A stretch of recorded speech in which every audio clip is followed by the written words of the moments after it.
Hello and welcome to some more Star Citizen. Today I wanted to talk about the newly flyable Aegis Firebird, Aegis Sabre Firebird I should say, and the newly updated Aegis Retaliator. These ships were released with Fleet Week and as part of the Alpha 3.23.1 patch. So let's start with the Aegis Sabre Firebird. The ship is priced around $170 to $185 based on whether you're using store credit or not. So the cheaper price is for Warbond and the more expensive price is if you're using store credit at all. It is a single-seater, medium, although I consider it closer to a light, missile fighter. It's based off the Sabre Raven hull as well, so it's technically the Sabre frame. All these ships are in the same family. Facilitating a devastating marriage of speed and ballistic firepower, the Firebird brings the heat to the infamous Sabre chassis. With a bespoke launcher capable of packing 12 size 3 missiles complementing dual Gatling cannons, the Firebird packs a serious punch, while the relatively small Sabre frame and high-end propulsion allow it to get in and get out with limited liability. So the Sabre's slight frame coupled with a supercharged propulsion gives the Firebird blazing straight-away speed, enabling it to make devastating hit-and-run strikes against much more daunting adversaries. The Firebird's speed makes it hard to hit, but in the unlikely event of taking direct fire, it is remarkably hard to kill thanks to sturdy armor and top-notch shields. And I think that's sort of how it's differentiating itself against things like the Talon Shrike, which, in my opinion, is an objectively better sort of missile fighter. Maybe it's not in some areas. Do you see what I mean? There are some areas where this has basically got relatively sturdy armor, and it's also got a good all-round shield, different type of shields compared to that Shrike. It's also got some more staying power with its dual Mantis GT220 size 3 Gatling cannons. So there's a lot going on with that. It's 26 meters in length. It's 30 meters wide, although that is deceptive because that's sort of like tip to tip. It is very small frame. It's 3.8 meters high. It is a very small silhouette ship. I absolutely love the way it looks. It is a little bit different looking than the Raven. It's filled in some holes, it's got some extra fins, it's brought back some of the sort of standard Sabre hull to it. Let's have a quick look at its Q&A. With this being the third Sabre to enter the lineup, why would someone choose the Firebird over another variant? Given the exclusive nature of the Sabre Raven, most players only have access to the base Sabre. So between that and the Firebird, the main decision is how they want to engage in combat, as the Firebird prioritizes missiles over guns. So yeah, this is a medium/light, in my opinion, missile fighter. So that's where it sort of lies. It wants to fight on this sort of edge of combat, firing missiles into other ships. The Firebird has a different silhouette to the base Sabre. Does this provide any advantages or disadvantages in signature or flight capability? The Firebird's shape provides a different cross-section signature compared to the base Sabre, but IR and EM-wise they're very similar given the near identical base component loadout. However, the Firebird's performance and handling characteristics are closer to that of the Raven. How does the Firebird compare to ships like the Gladiator, the Talon Shrike, the Fury MX, and other missile-focused fighters? Thanks to the 12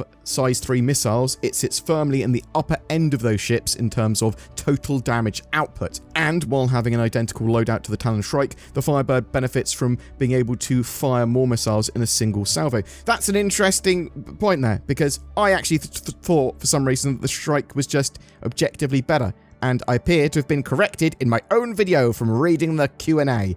So that's good to know. So they are saying that it is a very good medium missile fighter, and effectively outcompetes the Talon Shrike, kind of. I mean, it is going to be based on how you want to use your ship. So the Talon Shrike, much more sort of a dive missile fighter, if you see what I mean. Does the Firebird have any onboard personal storage in lieu of cargo capacity? Yes, it has externally accessible personal storage and a weapon rack. Can the missile racks be placed with smaller sized racks to provide a larger number of smaller missiles? The Firebird has a bespoke missile rack, so the 12 size 3 capacity cannot be adjusted. However, the missiles within can be exchanged for other size 3s. What kinds of ships do you see the Firebird being most effective against? The Firebird is classed as a medium fighter/interceptor. As such, it's designed to combat similar sized fighters, though its missile loadout provides extra punch against slightly larger ships. How does the Firebird handle compared to similar sized fighters? Like the Raven, the Firebird is tuned towards intercepting, so sacrifices some agility for improved straight straight line speed. Can the Firebird be converted to the same loadouts as the base Sabre and Raven? No. Each ship has a unique hull with bespoke items. As such, the Firebird's missile launcher and Raven's EMP are not interchangeable. Do any of the Sabre variants share paint compatibility? Yes, the paints are compatible across the Sabre family. So that's an interesting one. I've actually learnt some bits about the ship I didn't actually know, even though I had quickly looked at the Q&A before. So it does appear that it is competitive, if not potentially better than the Shrike, although it's going to be horses for courses. It is going for that fast speed of being an interceptor as well. So it is a medium fighter, interceptor, missile fighter,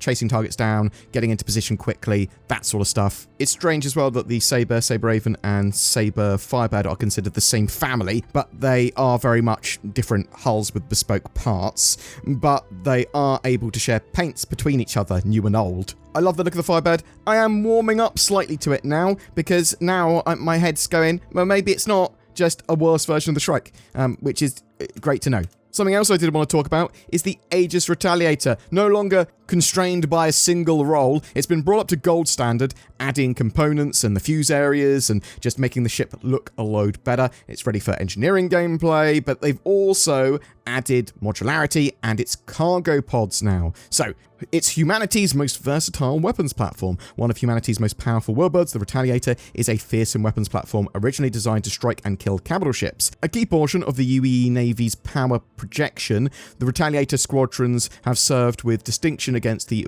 Vandal outlaw gangs and countless other threats to the Empire. The ship's interior can be outfitted to suit all operational needs via 2 modules that add further cargo space or dedicated torpedo bays, or more. There's more going on here. The Retaliator is fully customizable via specially designed modules that instantly expand its functionality, fly as a heavily armed hauler, destructive torpedo platform, or versatile combination of both. The ship is a combat multi-crew dream, kind of like a mini Hammerhead, but also a bit like a flying fortress. It's 71 meters long, 30 meters wide, and 9.5 meters high. It is a reasonable sized ship. It's got a max crew of 7 and those 2 modular rooms. So what are those 7 crew going to be doing? Well, you've got a pilot and co-pilot sharing a load of tasks, and then you've got 5 manual turrets that can be crewed by your other crew. Now, that co-pilot might want to do a bit of engineering. They might want to get involved with the torpedo stuff. There's a lot of stuff that you could do there. It says a maximum of 7 crew. However, there's a lot that you could technically be doing aboard that ship. And with that much gun turret across the ship, it's pretty good at fighting off fighters and just being a bit of a brawler. It is a big combat thread. It is a mini Hammerhead, as I said. The modular nature of the ship is a big part of its identity as well, with the large or larger rear module and the smaller front one. These can be replaced with a few choices. So you've got the cargo pods. Basically, it's a cargo grid and an elevator in each of these pods. There's no sort of additional space beyond the elevator that goes up and down. It's pretty basic and effective. It's 38 SCU for the rear module and 36 SCU for the front one. You could instead replace either of those with torpedo pods, a launcher holding 4 size 9 torpedoes for the rear module and 2 size 9 for the front module, but both include a launcher for those torpedoes. Now, that is quite a powerful punch, those torpedoes. So bear that in mind. It does make the difference between being able to take on big ships relatively easily. Well, I say relatively easily, I mean, you've got to actually deliver those torpedoes. They can be shot down, and being a bit less effective against larger ships just with your sort of conventional firepower. If you don't have any pods installed in either of those rooms, I believe that it's just an empty room, which some people might actually prefer. There are a couple of other choices planned as well, but they are concept. They are not currently in-game, but they are planned for the future.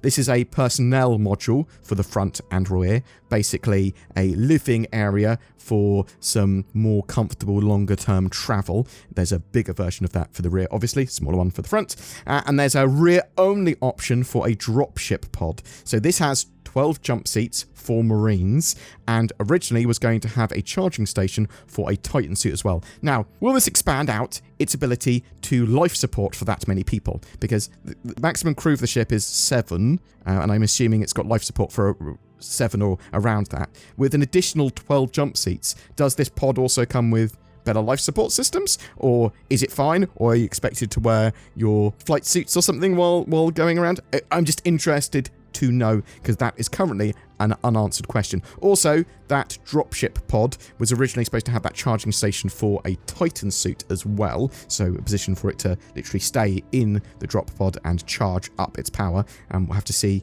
what the plan is for that. Obviously, Titan suits are Iron Man / power loader suits for Star Citizen that are can be combat orientated, and we're waiting for them to be in game. We know they're in Squadron 42, and I'm waiting for them to be in Star Citizen. Oh, very excited for that.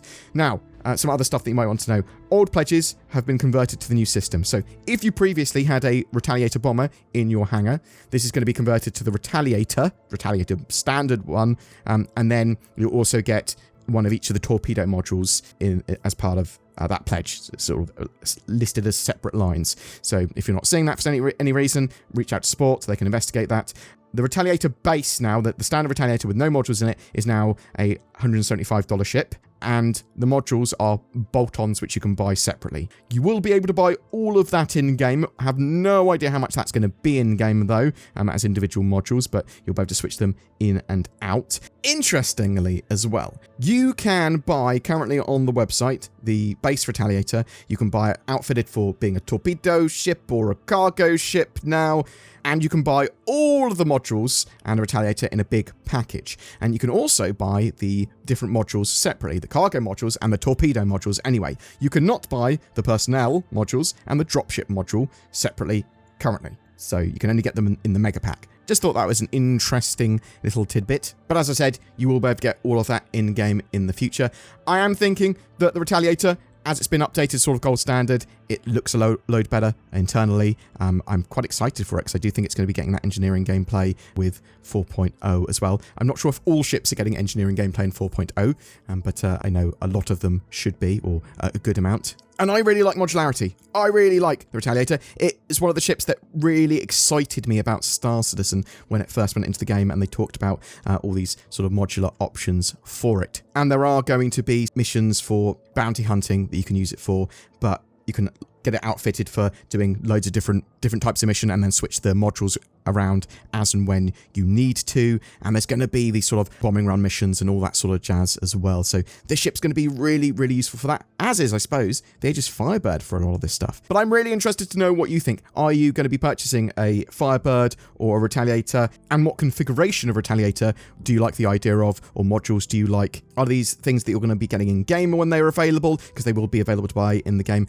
I believe, after a 3-month exclusivity window. Not entirely sure what's happening with the Retaliator with that, but just assume that all the modules and everything will be available to purchase in in-game shops in about 3 months.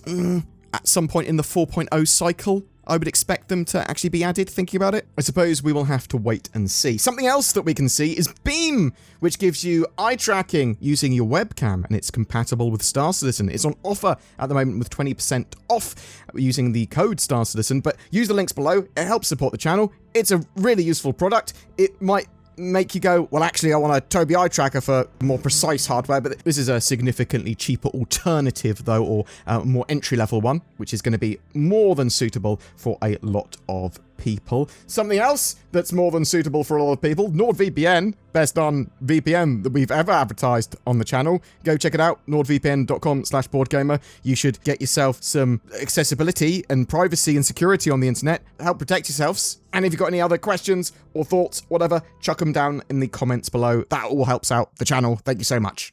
May in Star Citizen is about fleets and Fleet Week and flying with friends, and we've partnered up with Lunar Wolves, a Star Citizen org, to give away a fleet of ships. Commenting on any of my videos during the month not only gets you a chance to win a Spirit C1, but also a Constellation Andromeda, a Vanguard Sentinel, and a Corsair, courtesy of Lunar Wolves. They'll each be going out to a different winner chosen randomly from the video comments. But wait, there is more. Sign up to the Lunar Wolves recruitment page, link down below, for a chance for even more ships, including an RSI Polaris with lifetime insurance and a Hornet F7C Mark II. Winners of those will be selected randomly from eligible org signups. Lunar Wolves welcome all that share their passion for adventure and love of Star Citizen. You can learn more about them on their org page or at lunarwolves.org.